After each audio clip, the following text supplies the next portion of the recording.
No sé si se podría decir de una crisis de identidad. Lo que hay una crisis es la concepción de la comunicación. Yo creo que hasta ahora la comunicación ha sido entendida de forma muy reduccionista, una especie de mecanismo anclado en las antiguas teorías de la cibernética, más o menos moduladas, evidentemente, por diferentes tendencias, pero la comunicación es mucho más que esto.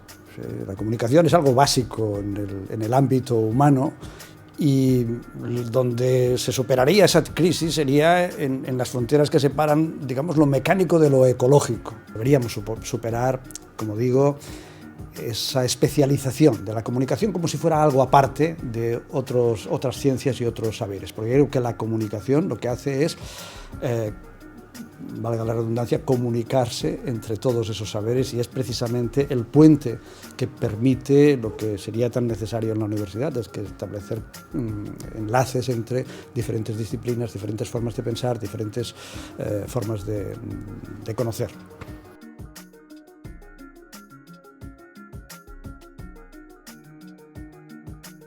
Pues algo que es general en la universidad y que debería ser repensado.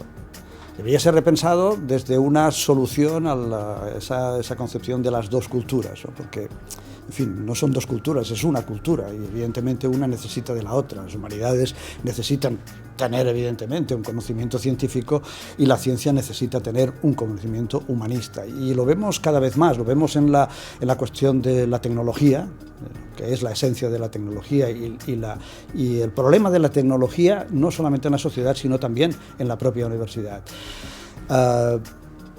Y lo vemos, por ejemplo, en cuestiones como la concepción del poshumanismo, etc. Es decir, la simbiosis entre tecnología, cuerpo humano, etc. Todas estas fronteras que ahora se están estudiando y a las que llegamos un poco desprovistos precisamente del bagaje que nos podía dar las humanidades. Y las humanidades llegan a ellas desprovistas del bagaje que les pueden dar las ciencias y la tecnología. Claro, si tenemos en cuenta estas dos vertientes, resulta que la comunicación está ahí precisamente donde tiene que estar para comunicar las dos. Y vuelvo a incidir en eso porque creo que es fundamental, ¿no? Hemos pensado siempre la comunicación como algo endógeno, es decir, algo que nos compete a los comunicadores, a las facultades de ciencias de la comunicación, a los comunicólogos, como les queramos llamar.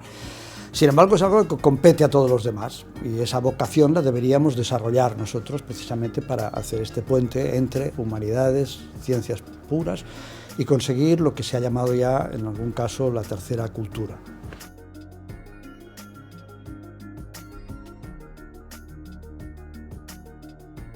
Los valores que se pueden sacar de las investigaciones personales, grupales, etc., pueden ser mucho más amplios si los métodos se utilizan, digamos, limitadamente. Es como una herramienta. Me parece que en la academia, si agarramos un martillo al principio, debemos continuar con ese martillo prácticamente hasta el final, ¿o no? O si no, pues con otra herramienta al lado y tal. Yo creo que no es así. El problema, eso quizá no produciría resultados tan inmediatos como los que se requieren en estos momentos, ¿no? Que tienes que producir un resultado para el final del semestre o para el año próximo, ¿no? Y ese resultado tiene que ser capaz de ser evaluado con unas técnicas determinadas, que si te sales de ellas ya no hay el procedimiento para evaluarlo y por lo tanto no se te evalúa. Debería haber en este sentido mucha más libertad.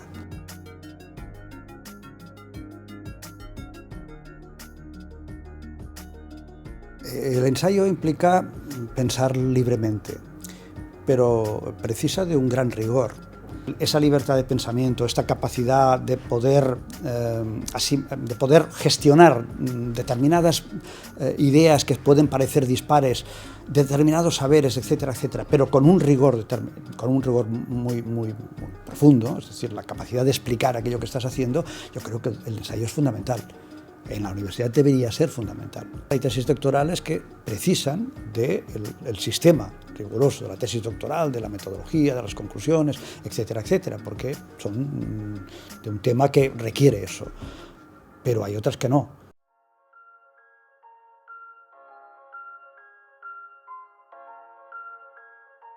te genera muchas dudas, porque estás en un terreno que no es el terreno habitual, por lo tanto no tienes los baremos necesarios para calibrar que aquello está bien. Esto es lo que te da la metodología, ¿no? Y cuando escribes bajo unos rigores determinados, ¿no? Como un paper en una revista, sabes perfectamente que esa revista requiere eso, te ha dado unas instrucciones y bueno, más o menos si te amoldas a eso sabes que estás en un terreno seguro. Claro, en el momento que empiezas a abrir puertas, evidentemente determinadas revistas te van a expulsar inmediatamente del sistema. Y ciertas editoriales también. Tenemos suerte de que ahora hay una serie de editoriales independientes que son capaces de arriesgarse, que son capaces de entender ciertas cosas. Ponía sobre la mesa algo que creo que también debe ser interesante, que es no solamente cuentan los resultados como tales, sino que el trayecto es en sí también conocimiento. También ayuda, a pesar de que pueda haber contradicciones o pueda haber rectificaciones, ¿no? Dar esa sensación de que se llega al final como si, en fin, hubiera sido una especie de maquinaria perfecta en la que no ha habido ningún desajuste, es engañoso, ¿no?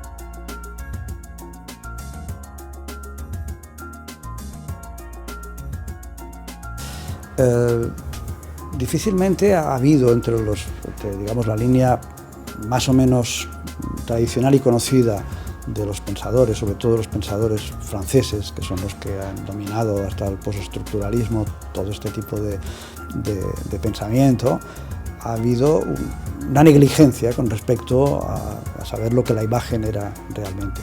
Quizá nos tenemos que trasladar a otros ámbitos, a los ámbitos de la historia del arte. Y bueno, claro, están los clásicos de Panofsky, Gombrich o ahora Warburg. Es muy instructivo volver a ellos a través de Didier Berman o directamente a Benjamin. Quizá Benjamin es más asequible directamente porque no hay tampoco unos estudios fundamentales como los que tiene Didier Berman sobre Warburg, que esclarecen mucho. Por tanto, en esa avenida de la historia del arte tenemos una cierta comprensión de la imagen, que tampoco es exactamente la que debería ser. Pero bueno, luego hay toda una serie de teóricos como Elkins, etcétera, que se han dedicado a estudiar profundamente la imagen. Yo creo que poco a poco, y ahora ya empieza a ser un tópico decir que, bueno, que la imagen tiene una entidad propia que va más allá de su relación con el lenguaje, que es obvia, ¿no? Nos encontramos con una paradoja aquí. Y es que en el momento en que empezamos a comprender realmente el valor de las imágenes, la proliferación tal de imágenes en nuestra sociedad juega en contra nuestra. Porque es cierto, o sea, hay tantas imágenes, hay tanta polución de imágenes, que básicamente parece como si realmente no hubiera una posibilidad de sacar de esa parte algo positivo. Esa sensación de agobio se interpone ahora, es decir, la abundancia se interpone ahora a la perfecta comprensión de la imagen porque hay una especie de rechazo.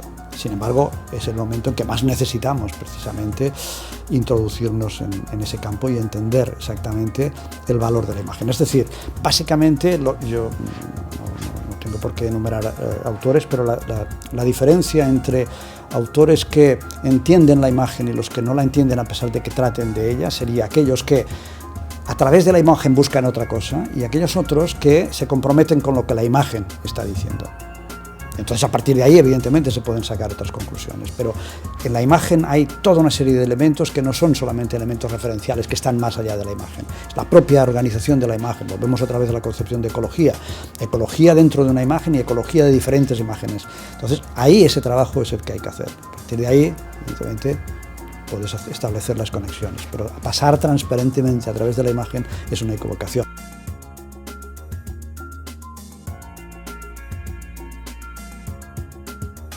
Las imágenes nos dicen la verdad, bueno, depende, es decir, una cámara de vídeo instalada en una calle, etcétera, nos dice la verdad sobre lo que ocurre en la calle, difícilmente. Claro, si en la calle ocurre algo muy preciso, digamos que alguien ataca a alguien y ahí tenemos una imagen, bueno, tenemos una parte de la verdad testimonial, nos puede servir en un juicio, etcétera, pero tampoco eso quiere decir que explique exactamente lo que ha pasado allá, por lo tanto hay limitaciones con respecto a la imagen y depende de lo que le queramos pedir en este sentido.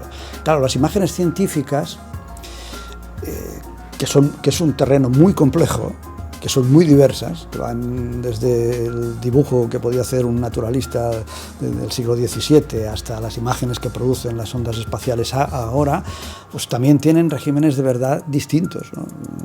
El dibujante le pedía, o se le pedía al dibujante que fuera fiel a una determinada morfología de aquello que estaba viendo. Muchas veces el dibujante evidentemente introducía ahí cuestiones de estilo personal o estilo de la época, porque es obvio que cuando vemos ahora esas imágenes las vemos datadas claramente, pero esto ocurre con cuestiones más cercanas, como por ejemplo el documental. A las imágenes hay que pedirle, yo creo, otras cuestiones, es decir, precisamente esa complejidad que implica todo lo que acumulan, desde un régimen analógico, si es que son imágenes fotográficas, vamos, con respecto a lo que tenían delante del objetivo, a lo que tienen de sintomático con respecto a la sociedad que las produce, a lo que hay de subjetivo de quien las ha hecho, por mucho que quiera ser objetivo en esta situación, la cuestión del ámbito de donde surgen, porque no es lo mismo una imagen documental de un documental que una imagen científica hecha por una sonda espacial o una imagen de laboratorio tomada con un microscopio, etcétera, etcétera. Por lo tanto, son elementos que hay que abrir, es decir, hay que abrirlos y ver qué hay ahí dentro.